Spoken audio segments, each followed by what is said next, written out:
É sempre mau sinal, não é? Quando o diagnóstico nos mostra que há uma anemia. Depende. Existem imensos tipos de anemias, algumas realmente são mais preocupantes e o sinal pode ser francamente mau, digamos, mas há outros casos em que, apesar de tudo, não há muita preocupação, nem muito motivo para preocupação e a resolução acaba por ser fácil. Das grávidas. Por exemplo. Sim. É um estado normal haver déficit de ferro, não é? Nessa altura. Sim, durante a gravidez há uma série de transformações no corpo da mulher. A quantidade de sangue que o corpo da mulher tem que produzir chega a ser de cerca de 30% mais do que fora da gravidez, de modo que há uma certa tendência a fazer uma ligeira anemia. Às vezes, em alguns casos, pode ser mais grave, mas para prevenir essa anemia da gravidez, normalmente todas as grávidas fazem um suplemento de ferro e normalmente é o suficiente para prevenir essa anemia e para resolver esse problema. Mas há casos mais graves, não é? Sim, há imensos casos. Eu trago aqui algumas imagens em que vou tentar explicar os diferentes tipos de anemias com que podemos ter que lidar e, por vezes, há alguns casos um bocadinho mais complicados. Vamos Muito bem. Então, anemias, conhecer e compreender. Sim, podíamos já passar para o slide seguinte e partíamos de um caso. A senhora Belmira, uma senhora de 72 anos, uma senhora extremamente simpática, que raramente se queixa do que quer que seja. Para ela está sempre tudo bem. Ela normalmente é uma pessoa bem disposta e quando vem à consulta não tem grandes queixas. Também temos pacientes destes em que por vezes nós perguntamos então, Sra. Belmira, como está, como tem passado? Estou bem, está tudo bem. Não passa nada. Exatamente. É verdade que ela, apesar de tudo, é uma pessoa já com 72 anos, vai tendo algumas limitações no seu dia-a-dia, mas também o dia-a-dia dela não lhe exige muito e ela acaba por se sentir bem da forma como está. Era uma pessoa com imensas complicações. Há alguns anos antes já tinha tido um infarto. Era uma pessoa com hipertensão arterial, com diabetes, com colesterol elevado. De modo que ela fazia complicado já. É verdade. E ela fazia vários medicamentos para controlar a hipertensão, medicamentos para controlar o colesterol, para lhe controlar a diabetes. E como era uma pessoa de alto risco cardiovascular, também estava a fazer um medicamento para prevenir infarto, para prevenir AVCs, nomeadamente a aspirina em baixa dose. Esse cocktail é que podia estar a provocar esse déficit? Daqui a um bocadinho vou responder essa pergunta. Fica feita já. Mas a pergunta é boa, a pergunta é muito boa. Numa consulta de vigilância normal, no fundo esta paciente de alto risco tem que vir à minha consulta de 3 em 3 meses, ela traz umas análises. Não são estas as análises da Sra. Belmira, mas no fundo estas análises servem para mostrar o conjunto de parâmetros em que nós nos baseamos para dizer se uma pessoa tem ou não tem anemia.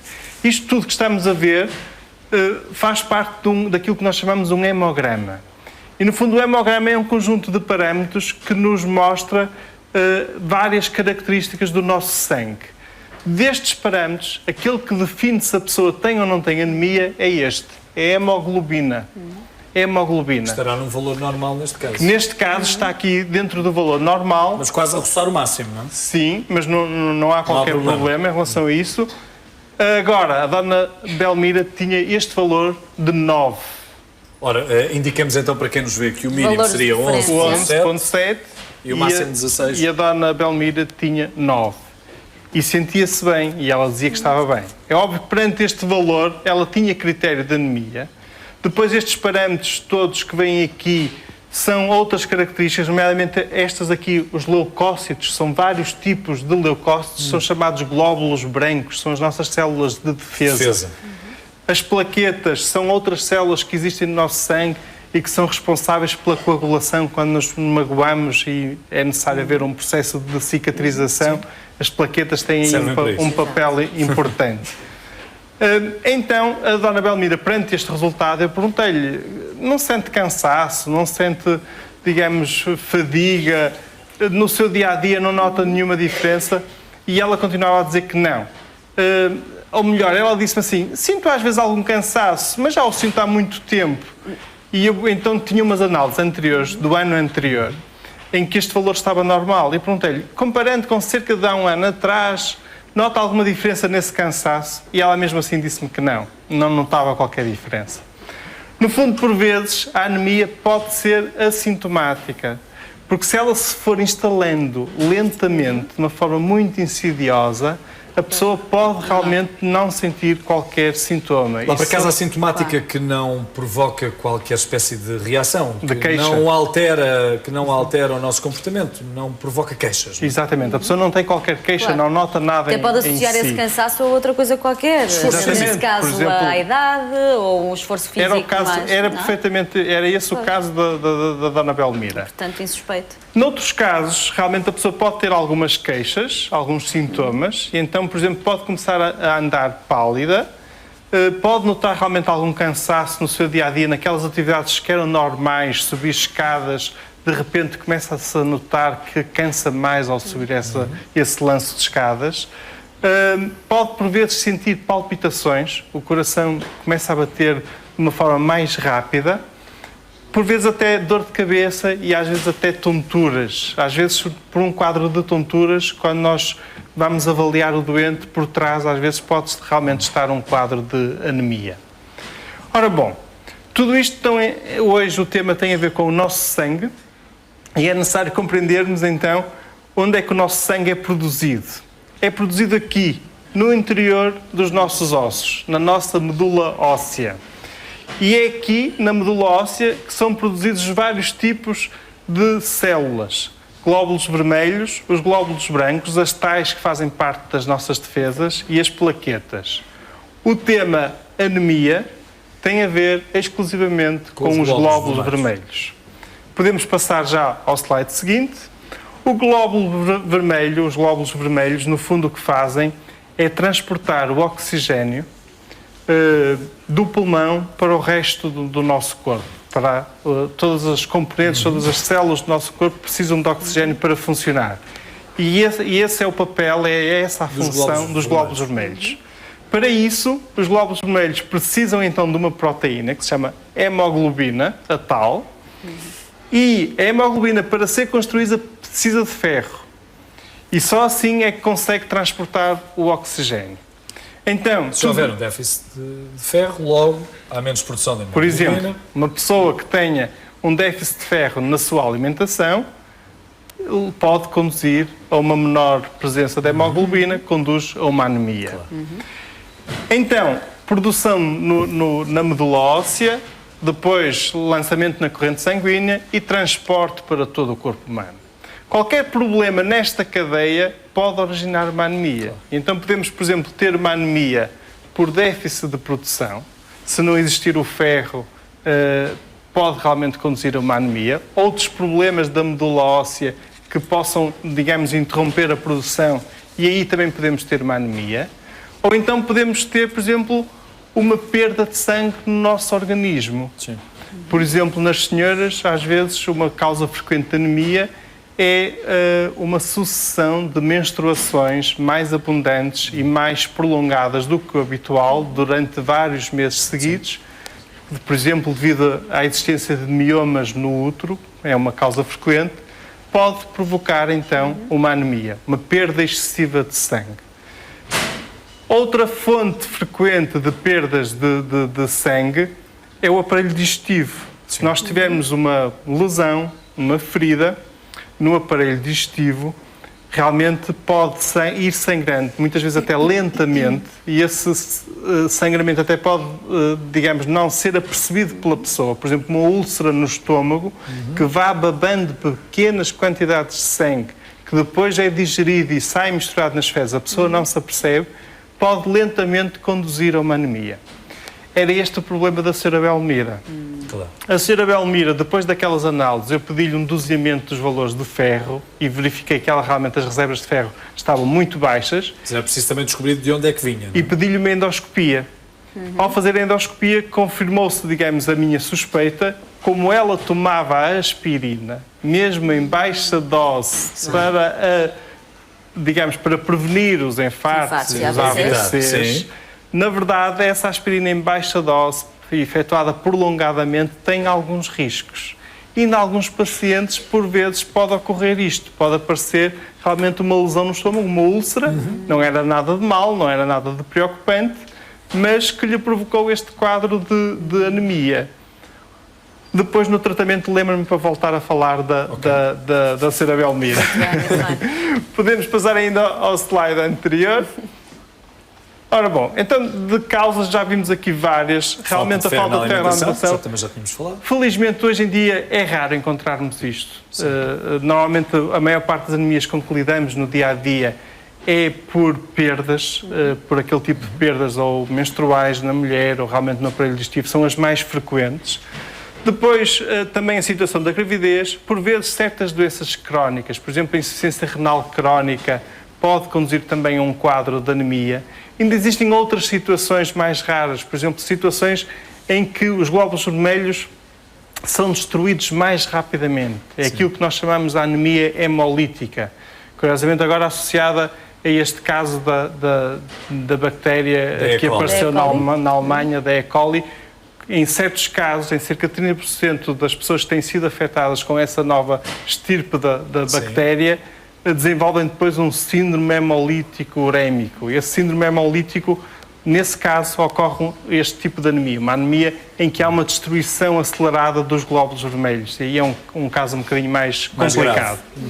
O tratamento. Ora bom, o tratamento depende das causas. Ou seja, depois de descobrirmos qual é a causa que está por trás da anemia, é para aí que dirigimos o tratamento. No caso da cerebelmira, nós o que fomos tratar, demos-lhe, digamos, realmente um suplemento de ferro para compensar as perdas que ela tinha tido, mas ao mesmo tempo fomos-lhe tratar de cicatrizar aquela úlcera e demos-lhe um protetor gástrico e depois mais tarde ela pôde continuar com a aspirina associada ao protetor gástrico, não é?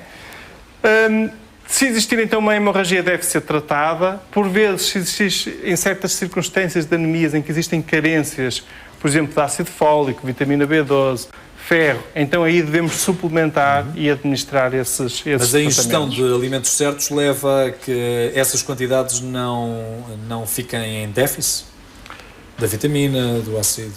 Ajuda. Ou seja, nós temos aqui uma mesa com alguns alimentos. Melhor pretexto é impossível. Não? Sobretudo alimentos ricos em ferro. E aqui realmente eu gostava de esclarecer bem as pessoas, porque não queria que ficassem com alguma confusão. Ou seja, quando uma pessoa tem uma anemia, por exemplo, por falta de ferro, nunca deve tratar essa anemia só com os alimentos, só com cuidados.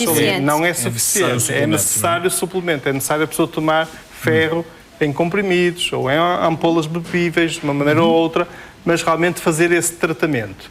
Agora, realmente conhecer quais são os alimentos ricos em ferro também ajuda. E nesses estados, ou numa pessoa que tenha uma certa propensão, por exemplo, a grávida, por exemplo, as tais senhoras que têm menstruações abundantes, realmente a enriquecer a sua alimentação com alimentos ricos em ferro, realmente aí compensar as perdas. Ajuda.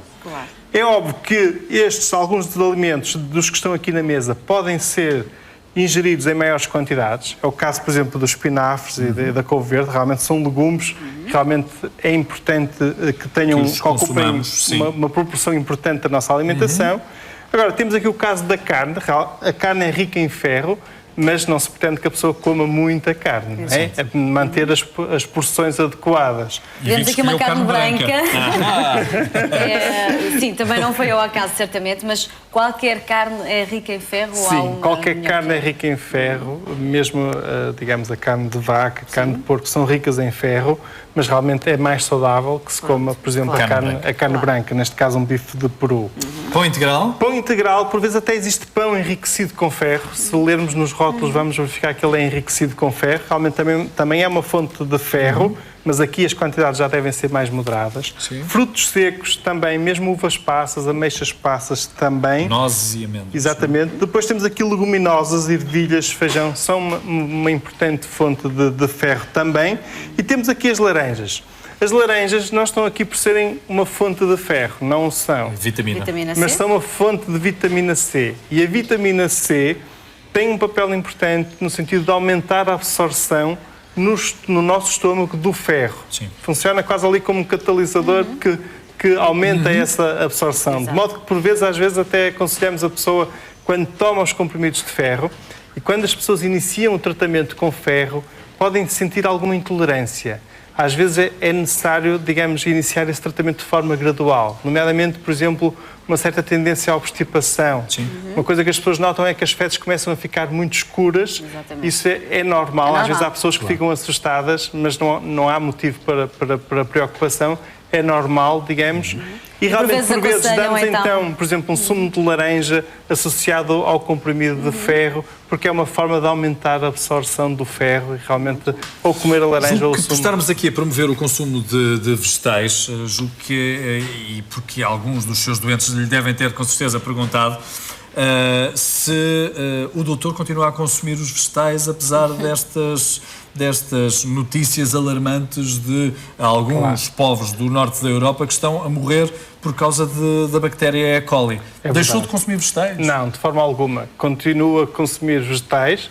É óbvio que se eu vivesse na Alemanha, e podemos, no fundo, transmitir esta mensagem aos nossos imigrantes que estão na que lá Alemanha, vivem, recomendaria que os consumissem apenas cozinhados. Nesta fase seria sensato evitá-los comer crus. Sim. Mas em Portugal não vejo motivo algum para nós restringirmos o consumo de vegetais.